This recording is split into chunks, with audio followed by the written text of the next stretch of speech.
tudo bom, Miro? Tranquilinho por aí? Tudo certinho, dona Thalita? Tranquilinha? Tranquilinha, Tranquilinha? tudo certo.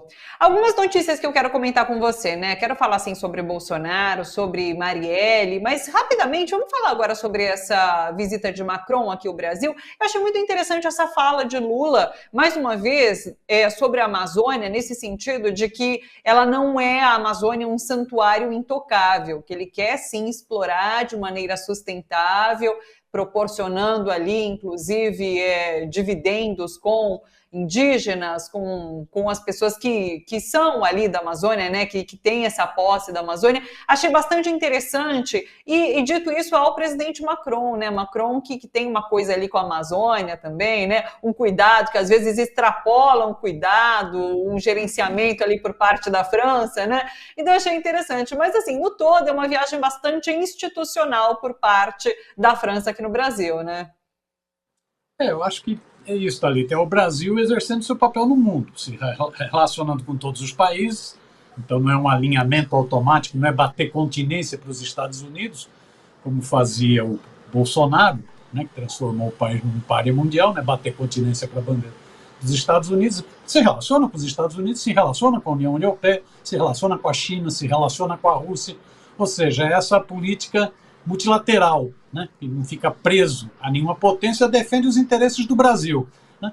O Macron ele vem para cá também com olho nas eleições na França, ele vem atrás da popularidade do Lula, como o Lula está em alta, ele vem atrás da popularidade do Lula.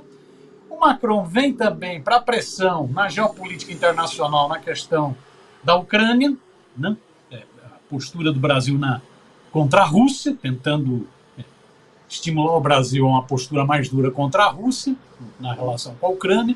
Né? Então tem os interesses eleitoreiros do Macron, tem os interesses geopolíticos da União Europeia, Rússia, Ucrânia, né? E tem os interesses comerciais. Né? E esses interesses comerciais têm aí esses acordos na área militar que fogem, é isso que o próprio Lula diz, dá maior autonomia para o Brasil, leva ao maior desenvolvimento também da indústria nacional. Né? E tem essa questão da Amazônia, que é sempre uma questão muito delicada. Né? O Império, os Estados Unidos, a União Europeia, os colonialistas, sempre viram a Amazônia como um território deles. Né? Você tem até mapas, né, divulgados nos Estados Unidos, onde a Amazônia seria um território mundial, não seria um território brasileiro. Tem muita cobiça na riqueza natural, mineral da Amazônia. Né? E aí vem esse discurso de meio ambiente, mas é sempre um discurso de quem destruiu o meio ambiente e fica fazendo falas, às vezes, demagógicas, oportunistas. Eu acho que o Lula demarca bem, ele demarca bem. Nós não queremos um desenvolvimento desenfreado que destrua tudo, é isso? Nós não queremos a devastação, nós não queremos passar a boiada. Né? Nós não somos terraplanistas, nós não negamos efeitos do meio ambiente, né? No clima, nos desastres naturais. Né? Nós não somos terraplanistas, como tem vários terraplanistas por aí, principalmente na área militar. Não queremos a devastação, não é passa a boiada, como dizia o Ricardo Salles, o homem das queimadas do Bolsonaro. Né? Mas também não é um santuário. Né? É interessante, não pode ser um santuário, até porque tem que ter desenvolvimento da humanidade. Né? Às vezes fica se falando, utilizando um discurso santuarista pelo iPhone. Aí é fácil. Né? Quem tem iPhone, quem tem carro, é fácil falar. Então não é nem santuarismo, né? Não desenvolve nada, mas também não é um desenvolvimentismo desenfreado, destruidor, devastador. Você tem que achar um meio termo, esse desenvolvimento sustentável. Então é uma fala importante que serve também para dar um cutucão no Macron na França, né? no que estava de tratativas do Mercosul com a União Europeia, né? Onde eles tentavam impor várias condições de não desenvolvimento da região. Então é uma fala de defesa. É essa política externa brasileira muito diferente do que foi a política de pária do governo Bolsonaro. Né? É uma política mais soberana, uma política mais altiva, né? Que defende os interesses nacionais e sabe tratar dos grandes temas mundiais, como essa questão ambiental. Né? Então, positivo. O Macron não deve ter gostado de algumas cutucadinhas, mas é bom, faz bem para a tosse. Foi bom, foi bom.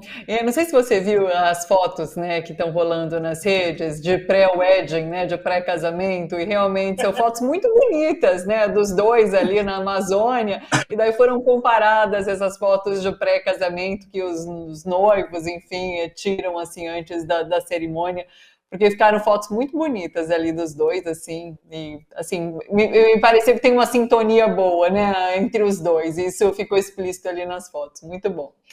Bacana, é isso aí. A gente segue acompanhando. O Macron parece que vai caminhar pela Avenida Paulista hoje, né? Então, assim, vai fazer um auê ali em São Paulo, mas parece que é um desejo dele, inclusive, né? Passear ali pela Avenida Paulista, sentir um pouquinho desse clima de São Paulo. A gente segue acompanhando. Queria falar com você agora sobre Jair Bolsonaro, que é o assunto da semana, né? Domingo a gente teve, claro, o caso Marielle, mas logo depois veio a denúncia do New York Times e a gente está em torno disso, porque há uma expectativa muito grande por conta desse prazo que Alexandre de Moraes deu, que vence hoje à noite, e uma possível prisão, ou pelo menos a colocação de uma tornozeleira eletrônica, tendo em vista que ele tentou fugir ao pegar essa estadia, ao se hospedar ali na embaixada húngara aqui no Brasil. Eu queria te ouvir sobre isso, como você vê, o que você espera que aconteça após expirar esse prazo dado pelo STF. Essa justificativa, mais uma vez, né, por parte da defesa de Bolsonaro, de que ele teria ali consultas, reuniões, enfim, que não cola, né? Eu lembrei já que ontem, Miro, o Jamil Chad fez uma postagem muito interessante, falou, olha, eu converso com gente do mundo todo, embaixadores, autoridades, e eu nunca tive que me deslocar até uma embaixada para fazer isso. Então, não cabe, né? Mas quero te ouvir, como você viu esse episódio? Então, primeiro uma curiosidade, né, Thalita? A mídia brasileira, a mídia nativa, a mídia rentista brasileira está muito preocupada com os poucos acionistas da Petrobras que recebem milhões em dividendos nas bolsas de Nova York, né, e na Bovespa. Né, e parece que não está muito preocupada com grandes assuntos nacionais. Você vê que foi a Reuters que deu uma bomba, que é uma bomba contra o Braga Neto, que é impressionante, as articulações do Braga Neto para mobilizar os kits pretos, a grana que estava sendo usada para golpe, ou seja, Braga Neto está com um pavio para ser preso. Dizem até que os generais já estão, deixa esse cara aí, porque esse cara está sujando demais a imagem da instituição que já está tão suja, da instituição Forças Armadas. Foi a Reuters que deu. Não foi a imprensa brasileira que descobriu, não. E a imprensa brasileira foi o New York Times que descobriu a história da Embaixada da Hungria, que é uma fuga, ali era uma tentativa de fuga. O cara, dias antes, convoca uma manifestação. Dias antes ele tem um passaporte apreendido. Dias antes, vários dos seus seguidores, dos seus capachos, têm busca e apreensão. Não é isso? Aí ele convoca uma manifestação, mas ao mesmo tempo vai se esconder na Embaixada da Hungria. Em pleno carnaval, não consta que tem um belíssimo carnaval na Hungria, muito menos na Embaixada em Brasília. O cara vai se esconder ali. Né? Então, uma primeira observação é sobre a mídia brasileira. Ela está muito preocupada com esses assuntos. Vamos se aprofundar nisso, porque realmente é um ponto muito importante. Daí queria conversar com você, porque assim, fica uma impressão para mim, e queria saber a sua impressão, de que a mídia brasileira, a grande mídia, não está dando tanta atenção a esse episódio. Não sei se por conta de realmente ter partido esse furo do New York Times e não ter chegado. A Globo roda, inclusive, uma informação aí que a Globo teriam ofertado à Rede Globo esse material, mas ela declinou, então não sei, nada está confirmado, mas mesmo os analistas, né, tem essa fala do Fernando Gabeira, que rodou bastante, que ele falou assim, não, ele estava sob pressão, realmente não há nada de errado em Bolsonaro ir lá passar esses dias ali na embaixada, mas parece que eles estão dando uma suavizada nesse episódio, como se não fosse muito problemático. Você percebeu isso também? É estranho. Esse negócio mesmo do Fernando Gabeira, ele faz uma comparação que é uma comparação sem pé nem cabeça. Uma coisa era procurar as embaixadas na época de uma ditadura. Sim, quando sim. Né, você tinha canhões do exército na rua, você tinha gente sendo presa, você tinha vários militares, inclusive mais de 6 mil militares presos pela ditadura militar. lideranças camponesas sendo assassinadas, sindicatos sendo fechados, 70% dos sindicatos maiores foram fechados. Congresso Nacional, você tinha todo aquele clima de horror. As pessoas procuravam embaixada do Chile para sair do Brasil, para se proteger. Ele comparar isso com o que o Bolsonaro está fazendo, onde tem isso para cima do Bolsonaro? Não tem lógica. Né? Fica meio que parece passando pano, ou querendo parecer neutro. Não, estamos acima do bem e do mal. Como assim? Né? Então é estranho. Me chamou a atenção isso, que a mídia brasileira está perdendo, talvez por ser um ano eleitoral e por já estar em campanha eleitoral e não querer que um projeto popular e democrático se fortaleça nas eleições municipais, a mídia burguesa brasileira já está dando uma guinadinha mais à direita. Então ela esquece alguns assuntos. Tenta limpar a barra dos militares. Você viu, saiu uma matéria na Folha ontem que eu dei risada, falando sobre quem foram os patrocinadores do golpe de 64.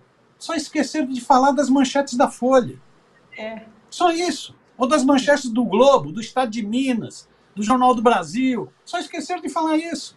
O papel ativíssimo, protagonista que a mídia teve, nem era chamada mídia, que a grande imprensa teve no golpe de 1º de abril de 1964. Então, é um pouco esse comportamento da mídia que a gente precisa sempre estar acompanhando, sempre atento. Agora, eu acho isso, Thalita, essa situação da Hungria é muito embaraçosa. O Pedro Serrano, que é um dos maiores juristas brasileiros, na minha opinião, né? Tem vários livros dele aqui em casa, é um sujeito brilhante, um pensador erudito, um sujeito brilhante. O Pedro Serrano mesmo ele dizia o seguinte, tudo bem que nós estamos com pressa de ver o Bolsonaro preso, mas deixa passar o processo todo normal, né? Não vamos cometer nenhum deslize como foi feito nos abusos com a Lava Jato. Delação premiada não é fim, é meio para obter provas, né? Não pode ter nenhum tipo de acelerar o processo, tem que fazer tudo direitinho, né? Indicia, vai para julgamento, condena, faz tudo bonitinho. Então o próprio Pedro Serrano dizia há algum tempo atrás assim, não tem motivo para uma prisão imediata do Bolsonaro.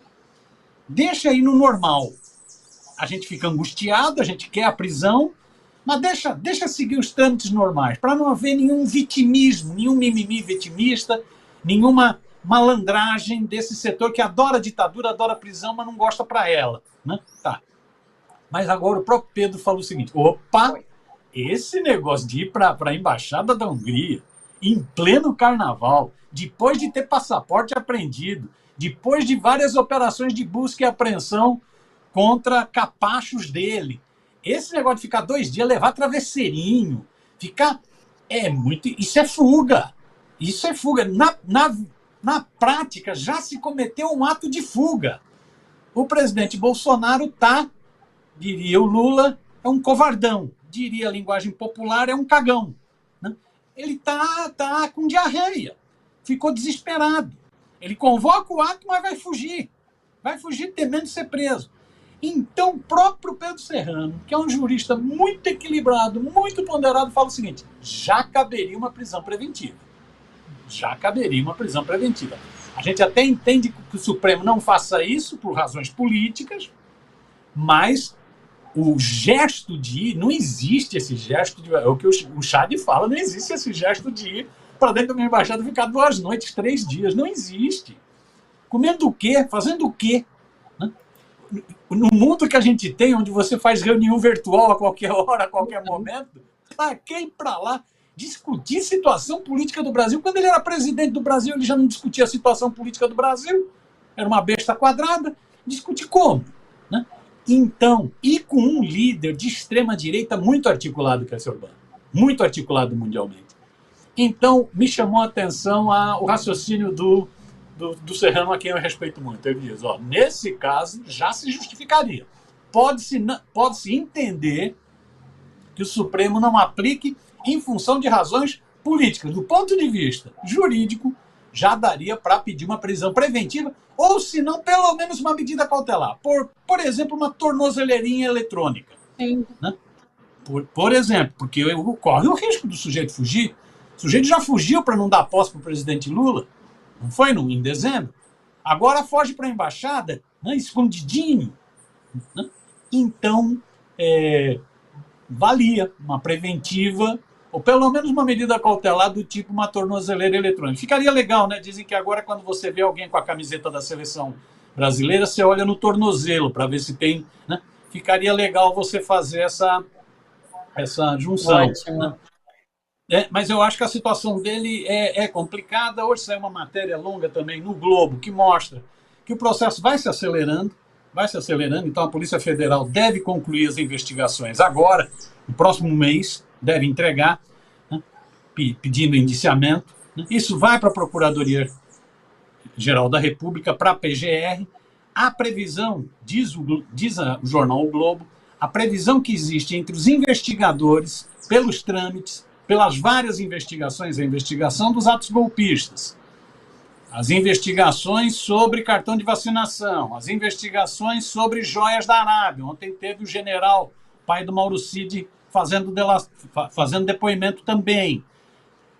Os investigadores dizem, conclui a Polícia Federal agora, no próximo mês, vai para a PGR, a tendência é que até o final do ano tenha o julgamento definitivo do presidente Bolsonaro. Vamos ver, a conferir o que vai dar, mas me parece que acelera, né? Acelera o caso, e esse negócio da Hungria foi, esse negócio dele pedir bênção, entrar como um ratinho, né, na embaixada do Orbán, ele se entregou. Sim. Você vê que os bolsonaristas, o esgoto digital bolsonarista está perdido, não sabe o que falar, né, porque ficou uma coisa de covarde realmente. O cara chama a gente para ir para um ato, mas ele vai antes para a embaixada para ver se não vai ser preso. Né? Tá difícil de justificar. Né? Então ele vai se isolando cada vez mais. Sabe que a gente vem conversando sobre essa prisão iminente de Bolsonaro, mas assim, entendendo de fato que há um processo a ser cumprido e depois desse processo a prisão vai se dar. No entanto, eu acho que fica descarado nesse momento essa questão do timing político, e não acho bom para a justiça, né? Eu acho que existe aquele princípio da isonomia, né? Então, assim, todo mundo tem que ser tratado igual. Então, assim, quando se posterga essa prisão preventiva agora por conta desse episódio, por conta de um timing político, eu acho que pega um pouco mal. Então, assim, vamos esperar esse prazo se encerrar na noite de hoje, vamos ver o que acontece ainda essa semana, lembrando que é uma semana mais curta, né? A gente tem feriado ali na sexta-feira, mas temos ainda quinta-feira para muita coisa acontecer. Vamos aguardar com ansiedade essa quinta-feira. Miro, obrigada, viu? Muito obrigada. E o mundo está tão cheio de emoção, porque antes ficava aquela história, você mesmo disse outro dia, não, a gente espera na quinta-feira porque sempre tem uma novidade. Agora está tendo novidade no domingo. Domingo. A prisão do clã Brazão e do indicado pelo Braga Neto para ser o delegado da Polícia Civil do Rio de Janeiro, né, o Rivaldo. Bandidaço, pelo que está se demonstrando até agora, uma frieza impressionante. No domingo, em plena 6 e pouco da manhã, o plantão da Globo, prisão. Domingo. Pegou agora todo mundo de surpresa. Não, pegou todo mundo de surpresa o domingo. Eu falo que assim, quinta-feira porque tem um feriado, mas nada mais parece que impede dessas ações acontecerem de fato em feriado, em sábado, em domingo, havendo risco de fuga, porque na verdade essa prisão dos irmãos Brazão e do Rivaldo e a ação toda foi adiantada, porque os irmãos Brazão, inclusive, têm passaporte diplomático dado por Jair Bolsonaro e a Polícia Federal ali enxergou uma movimentação estranha, né? E por conta disso, então, adiantou a prisão para acontecer domingo, por conta do risco de fuga. É o que está em discussão também nesse momento. Então é isso, não tem mais dia não, a gente vai seguir durante todos esses próximos dias em alerta. Miro, beijo grande para você, bom trabalho por aí, a gente volta a se encontrar na próxima semana. Bom feriado. Valeu, bom feriado, Thalita, beijão, tá? Tchau, tchau.